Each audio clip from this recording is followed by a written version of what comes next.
Gold trusted gold buyers తాకట్టులో ఉన్న బంగారాన్ని విడిపించి ఈ రోజు ఉన్న మార్కెట్ ధరకే కొనబడును. మరిన్ని వివరాలకు సంప్రదించండి 7771077720. సార్ డాకు మహారాజ్. సో అంతా ఇప్పటివరకు 2 సాంగ్స్, మొన్న 2 సాంగ్స్ రిలీజ్ అయినాయి, బాగుంది. నిన్న ఒక సాంగ్ రిలీజ్ అయింది, దవిడి దివిడి రచ్చ రచ్చ రచ్చ రచ్చ బాలైతే దవిడి దివిడి అన్నట్టుంది. మొత్తం ఎక్కువగా సాంగ్ అలా రిలీజ్ అయింది. మ్యాక్సిమం అందరూ కూడా నాకు తెలిసి ట్విట్టర్లో చూసిన తర్వాతే సాంగ్ మొత్తం వినుంటారు అనుకుంటున్నాను నేను. ఆ స్టెప్స్, ఆ కొరియోగ్రఫీకి సంబంధించి ఎక్కువగా ట్రోలింగ్ జరుగుతుంది. అవునవును. మీరు ఏమంటారు? ట్రోలింగ్కి కారణం ఏమంటారు మీరు? అంటే ఈ ట్రోలింగ్ అంటే ఒక సక్సెస్కి ఒక దీనిలాగా మనం చెప్పొచ్చు. అంటే ఏదైనా ఒక ట్రోలింగ్ అవుతుందంటే అది ఖచ్చితంగా సక్సెస్ అవ్వడానికి ఎక్కువ అవకాశాలు ఉన్న ఇది. అంటే దాన్ని మనం సమర్థిస్తున్నామని కాదు. ఎందుకు ట్రోలింగ్ అవుతుందంటే ఈ శేఖర్ మాస్టర్ చేసిన అంతకుముందు పుష్పాలో ఆ పీలింగ్ సాంగ్ కానీ, అంతకుముందు మిస్టర్ బచ్చన్లో సాంగ్ కానీ, అవన్నీ కొంచెం విమర్శల పాలవ్వడం వల్ల ఇప్పుడు ఈ సినిమా కూడా ఇమీడియట్గా స్టార్ట్ అయిపోయింది. సినిమా అంటే సాంగ్ విడుదలైన కొన్ని గంటల వ్యవధిలోనే ట్రోలింగ్ అనేది స్టార్ట్ అయింది. దట్టు బాలకృష్ణ ఇప్పుడు 3rd టైం ఎమ్మెల్యే, వరుసగా ఎమ్మెల్యేగా హ్యాట్రిక్ కొట్టి రాజకీయాల్లో ఎమ్మెల్యేగా ఉంటూ ఇలాగా కొంచెం అన్నది కొంచెం విమర్శలకి తావిస్తుంది. కానీ మనం సినిమాని సినిమాగానే చూడాలి కదా. ఆయన ఎమ్మెల్యే అయినంత మాత్రాన ఇప్పుడు అలాంటి పవన్ కళ్యాణ్ కూడా మరి ఇప్పుడు ఉప ముఖ్యమంత్రి హోదాలో ఉన్నాడు. అంతకుముందు ఎన్టీఆర్ కూడా ముఖ్యమంత్రి అయిన తర్వాత కూడా సినిమాలు చేశారు. అంటే అటువంటి అభ్యంతరకరమైనటువంటి చేయకపోయినా కూడా రాజకీయాల్లో ఉంటూ సినిమాలు చేయడం అనేది ఇప్పుడు కొత్తగా బాలకృష్ణ చేస్తున్నది ఏమి కాదు. కాబట్టి దాన్ని మరీ అంతగా పనిగట్టుకొని విమర్శించాల్సిన అవసరం లేదని నా అభిప్రాయం. ఓకే. అంటే కొరియోగ్రఫీ విషయంలో అంటే ట్రోలింగ్ జరుగుతుంది అంటే దానికి మెయిన్ కారణం కొంతమందికి ఆ స్టెప్స్ అనేవి కొంచెం అభ్యంతరకరంగా ఉన్నవి అనేది మెయిన్ ఎలిగేషన్ ఒకటి. అవును. సో దానివల్ల ట్రోలింగ్ జరుగుతుంది, నెగిటివ్ కామెంట్స్ కూడా వస్తున్నాయి. అంటే కొంచెం లిమిట్స్ క్రాస్ చేస్తున్నారేమో కొరియోగ్రఫీ. అంటే మన శేఖర్ మాస్టర్ ఆయన చేసే సాంగ్స్ కి ఇంతకుముందు ఆ ఫీలింగ్స్ సాంగ్ కానీ, మీరు చెప్పినట్టు బచ్చన్ సాంగ్ కానీ, వీటికి కూడా ఎక్కువగా వీటి మీద డిస్కషన్ జరిగింది, కాంట్రవర్సీ వరకు వెళ్ళింది. చాలా మంది దీని మీద రియాక్ట్ అయ్యి మాట్లాడడం జరిగింది. అవును. సో ఈ సాంగ్ని కూడా చూసిన తర్వాత ఎందుకు ఇలా చేస్తున్నారు అంటే అది డైరెక్టర్ కోరుకుంటున్నారా, లేదంటే ఆడియన్స్ నుంచి వాళ్ళు ఎక్స్పెక్ట్ చేస్తారు ఇది ఆడియన్స్కి ఇదే కావాలని వాళ్ళు అనుకుంటున్నారా, లేదంటే ఆడియన్సే అది కావాలనుకుంటారు అనుకుంటున్నారా? ఎందుకని అంటున్నారు? అంటే పర్టికులర్గా డైరెక్టర్స్ ఇలా కావాలని చెప్పరు కదా.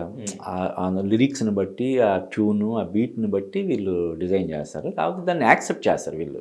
వాళ్ళు చెప్పిన తర్వాత ఇది ఓకేనా కాదా అన్నది చూసుకోవాల్సిన బాధ్యత డైరెక్టర్ మీద ఉంటుంది. పూర్తిగా నాకు తెలిసి అందులోనూ ఇప్పుడు శేఖర్ మాస్టర్ ప్రూవ్డ్ ఇది కదా, వరుసగా ఆయన హిట్ల మీద హిట్లు కొడుతున్నాడు. ఇప్పుడు నెంబర్ 1 పొజిషన్లో ఉన్న ఇది కాబట్టి మన తెలుగులో అతనికి ఇలా ఉంటే బాగుంటుంది, అలా ఉంటే బాగుంటుంది అని చెప్పి డైరెక్టర్లు అంతగా సజెషన్స్ ఇస్తారని నేను అనుకోను. చేసిన తర్వాత బాగుందా లేదా, అదే మరి ఏమైనా అబ్జెక్షనబుల్ ఉంటే జాగ్రత్తలు తీసుకోవాల్సిన బాధ్యత డైరెక్టర్ల మీద ఉంటుంది. అయితే ఇప్పుడు ఈ విమర్శను దృష్టిలో పెట్టుకొని శేఖర్ మాస్టర్ భవిష్యత్తులో తను చేసే సినిమాలకి కొరియోగ్రఫీ విషయంలో కొంత కేర్ తీసుకోవాలి. అయితే ఇలాగ పాటలకి విమర్శలు రావడం అనేది ఇప్పుడు కొత్త ఏం కాదు కదా. ఈవెన్ ఎన్టీఆర్ అడవిరాముడు, యమగోళ అటువంటి సినిమాల్లో ఏంటి ఎన్టీఆర్ ఏంటి ఈ వయసులో శ్రీదేవి జయప్రదలతో వేటగాడు ఇటువంటి సినిమాల్లో ఆ విమర్శలు అనేవి అప్పుడు ఉన్నాయి, ఇప్పుడు కూడా వస్తున్నాయి. కొంచెం నువ్వు అన్నట్టు శృతి మించింది, కొంచెం మరి కొంచెం ఇదిగా ఉంది, ఎబ్బెట్టిగా ఉన్నాయని అనిపించేలాగా విమర్శలు ఉన్నాయి. కానీ మరి ఈ ట్రోలింగ్ కానీ లేదంటే ఇప్పుడు రీల్స్ ఆల్రెడీ నేను ఇందాకే చూసా, ఆల్రెడీ రీల్స్ కూడా స్టార్ట్ అయిపోయినాయి. జనాలు అంటే జనాల టేస్ట్ కూడా చాలా ఇప్పుడు మారిపోతుంది, చాలా వేగంగా మారిపోతుంది. ఇప్పుడు పుష్పలో సాంగ్స్ వల్ల ఆ సినిమా అక్కడ అంత పెద్ద హిట్ అవ్వడానికి కారణం ఆ సాంగ్స్ కూడా, ఆ ఫీలింగ్స్ కానీ ఇంకో సాంగ్ కానీ ఇటువంటి వాటి వల్ల కూడా ఆ సినిమా అంత పెద్ద సక్సెస్ అయింది. జనరల్గానే మనం చెప్తాం కదా, ఒక సినిమా సక్సెస్లో పాటలు అనేవి చాలా కీలక పాత్ర పోషిస్తాయని చెప్పి. ఇప్పుడు ఈ డాకు మహారాజ్ వరకు ఇప్పుడు ఈ సాంగ్ విడుదలకు ముందు వరకు ఒకలాగా ఉంటే దీనికి ఈ సాంగ్ విడుదలైన తర్వాత ఓర్వశి రౌతలే సాంగ్ తర్వాత ఇప్పుడు ఒక్కసారి క్రేజ్.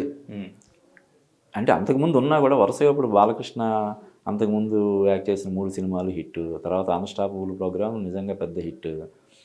ఈ నేపథ్యంలో ఈ సినిమా కూడా చాలా పెద్ద హిట్ అవుతుందని అంచనాలు ఉన్నాయి. అయినా కూడా మిగతా సినిమా ముఖ్యంగా సంక్రాంతికి వస్తున్న సినిమాతో పోల్చితే ప్రమోషన్స్ పరంగా కొంచెం వెనకబడినట్టు అనిపించింది. కానీ ఇప్పుడు ఈ పాటతోటి మొత్తం మళ్ళీ అది కూడా ఈక్వల్ రేంజ్కి వచ్చేసింది అనమాట. ఓకే. అంటే ఈ కొరియోగ్రఫీకి మెయిన్ నెగిటివ్ కామెంట్స్ రావడానికి ఈవెన్ కొన్ని ప్రోగ్రామ్స్, డాన్స్ ప్రోగ్రామ్స్, ఇలాంటి ప్రోగ్రామ్స్, ఇటువంటి ప్రోగ్రామ్స్లో కూడా ఇలాగే చేస్తున్నారు, ఫ్యామిలీస్తో చూడలేకపోతున్నాం అన్న కామెంట్స్ అక్కడ నుంచి కూడా వచ్చినాయి. సో ఈయన అక్కడ జడ్జిగా ఉండి అక్కడ నుంచి వచ్చిన తర్వాత ఇప్పుడు ఈయన చేస్తున్న సాంగ్స్ కూడా అలాగే కంపేర్ చేస్తున్నారు. అవును.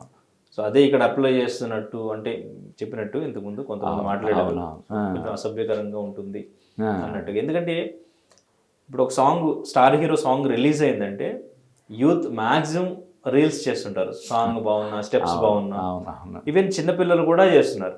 సో యాజ్ ఇట్ ఈస్గా. అవును. సో ఇటువంటి టైంలో ఇటువంటి స్టెప్స్ చేయడం అది ఎంతవరకు ప్రమోషన్కి ఎంతవరకైనా చేస్తారా, ఎలాగైనా? కరెక్ట్. అంటే ఇప్పుడు ఇలా ఎవరైతే ఇప్పుడు మనం విమర్శిస్తున్నాం, ఇప్పుడు మనం కూడా దీని గురించి విమర్శిస్తూ మాట్లాడుకుంటాం, ఆ పాటని ఎక్కడో మనకి తెలియకుండానే మనం ఆస్వాదిస్తారు చాలామంది. ఇప్పుడు జబర్దస్త్ ప్రోగ్రాము ఈ భయంకరమైన విమర్శలు ఉన్నాయి, కానీ భయంకరంగా సక్సెస్ అయింది కదా. కాబట్టి ఇలాగా విమర్శించే వాళ్ళకంటే కూడా ఎంజాయ్ చేసే వాళ్ళు ఎక్కువ మంది ఉండడం వల్ల తప్పనిసరి పరిస్థితుల్లో వాళ్ళు కూడా అటువంటి చేస్తున్నారని చెప్పి మనం అనుకోవచ్చు. ఓకే. అంటే ఇంకా ఇలాగే కొంచెం కొంచెం కొంచెం కొంచెం ఇంకా అలా క్రాస్ చేస్తూ ఎంతవరకు వెళ్తుంది అంటారు? అంటే యాక్చువల్గా మరి దానికోసమనే కదా ఒక సెన్సార్ బోర్డు అనేది ఉంది. మరీ అబ్జెక్షనబుల్గా ఉంటే అక్కడ వాళ్ళు కట్ చేయాలి. ఈవెన్ జస్ట్ ఒక లిరికల్ సాంగ్లోనే చూపించిన ఒక 2-3 స్టెప్స్ ఇలా ఉంటే సాంగ్ మొత్తం ఎలా ఉండబోతుందని ఒక కొంతమంది ఎక్సైట్మెంట్ ఉన్నా, కొంతమందికి ఇంకా ఏం చేశారో అనేది ఒక. అంటే ఇప్పుడు ఇవన్నీ చాలా శృతి మించిపోతున్నాయి అనేది ప్రతి సినిమాకి మనం చాలా సంవత్సరాలుగా వింటున్నాం కదా. ఇప్పుడు పూరి జగన్నాథ్ ఇడియట్ సినిమా వచ్చినప్పుడు బాబో ఏంటిది అని చెప్పి అన్నారు కదా.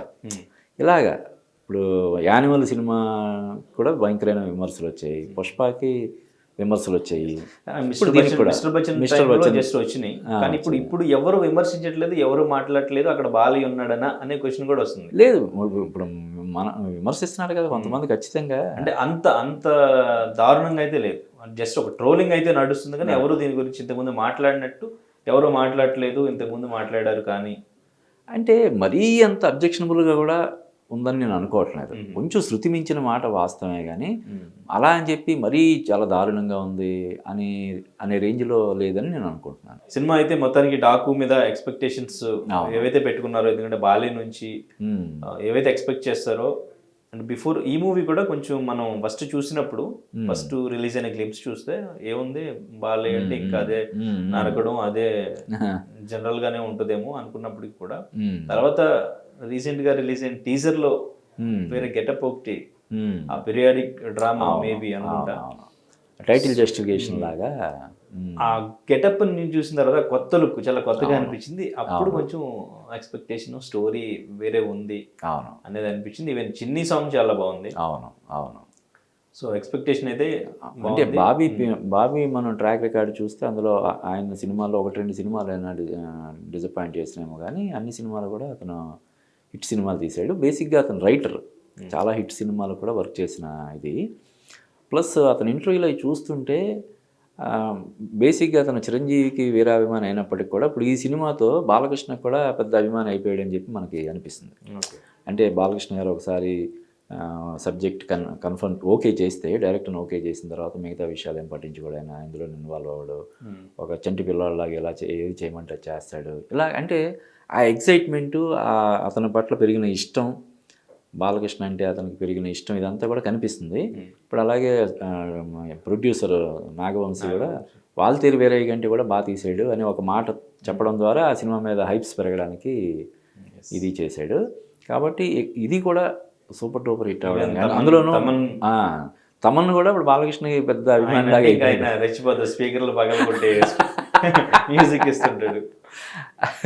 సో అన్ని అంటే కాంబినేషన్లో ఒకసారి ఇప్పుడు వరుసగా తమన్ ఇది 6వ సినిమాను 5వ సినిమాను సక్సెస్ఫుల్ అలాగే బాలకృష్ణ కూడా ఇందాక మనం అన్నట్టు సక్సెస్ఫుల్ ట్రాక్లో ఉన్నాడు. ఆయన ఎమ్మెల్యేగా 3వసారి విజయం సాధించాడు, వరుసగా హిట్లు కొడుతున్నాడు, నాన్ స్టాపులతోటి ఒక రేంజ్. అంటే ఈ కుట్ర డైరెక్టర్లతోటి బాగా మింగిల్ అవ్వడానికి అది ఒక మంచి వేదికగా మారింది. అంతకుముందు డైరెక్టర్స్ బాలకృష్ణ అంటే మనం ఎందుకులే ఆయనతోటి అన్నట్టు ఉండేవాళ్ళు. ఎంతసేపు ఆయన బి గోపాలు, తర్వాత ఈ మన బోయపాటి వచ్చాడు. కానీ అంతకుముందు వరకు ఆయన సీనియర్ డైరెక్టర్లతోటే ఎక్కువ వర్క్ చేసిన మనం చూసాం. తర్వాత ఇప్పుడు ఏంటంటే ఇప్పుడు అన్స్టాపుల్ తర్వాత ఇవన్నీ ఈ కుర్ర డైరెక్టర్లు కూడా ఆయన అప్రోచ్ అవ్వడం, ఇప్పుడు నెక్స్ట్ సినిమాలు కూడా కుర్ర డైరెక్టర్లతో అని చెప్పి అంటున్నారు.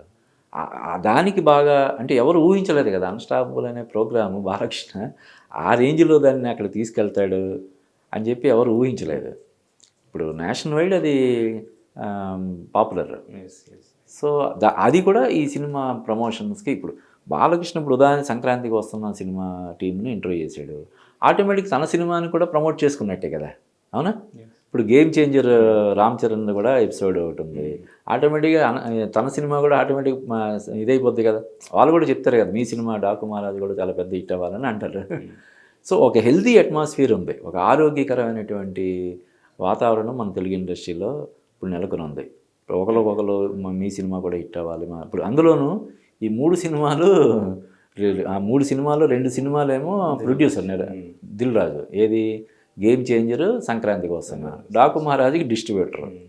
3 సినిమాలు తను అంటే ఆయన చాలా బిందాస్గా హ్యాపీగా ఉన్నాడు, ఎక్కడ టెన్షన్ అనేది కనిపించట్లేదు. అటు ఒక పక్క సంక్రాంతికి వస్తున్న ప్రమోషన్స్ చేస్తున్నాడు, ఇంకో పక్క గేమ్ చేంజర్ ప్రమోషన్ చేస్తున్నాడు, డాకు మహారాజు సినిమాకి సంబంధించిన డిస్ట్రిబ్యూషన్ కార్యక్రమాలు అవి చూసుకుంటున్నాడు. ఇవి కాకుండా కొత్తగా ఆయనకి FDC చైర్మన్ అనే ఒక పెద్ద పదవి వచ్చింది. ఆ బాధ్యతలు కూడా అంటే వీళ్ళందరినీ సమీకరించి ముఖ్యమంత్రి దగ్గరికి తీసుకెళ్ళడం కానీ ఇవన్నీ చేస్తున్నాడు. అంటే ఏంటి, ఈ ప్రాజెక్టుల పట్ల ఆయన పూర్తిగా నమ్మకం ఉన్నప్పుడు ఇవన్నీ చేయగలుగుతాడు కదా, ఎందుకంటే 100 కోట్ల వ్యవహారం కదా. ఓకే, ఆయన టెన్షన్ లేకుండా హ్యాపీగా వీటన్నీ చేస్తున్నాడు అనే దాన్ని బట్టి మనం డెఫినెట్గా 3 సినిమాలు విజయం సాధించడానికి అవకాశాలు ఉన్నాయని మనకు అనిపిస్తుంది. లేదు ఆయన జాగ్రత్తగా అలా మేనేజ్ చేస్తున్నాడా ఏంటన్నది మనం సినిమాలు రిలీజ్ అయిన తర్వాత తెలియాలి. Okay, right sir, thank you sir. ఓకేనండి. మరిన్ని వీడియోస్ కోసం ఛానల్ ని సబ్స్క్రైబ్ చేయండి, లేటెస్ట్ అప్డేట్స్ కోసం వాట్సాప్ ఛానల్ ని ఫాలో అవ్వండి, అండ్ లింక్ డిస్క్రిప్షన్ లో ఉంది.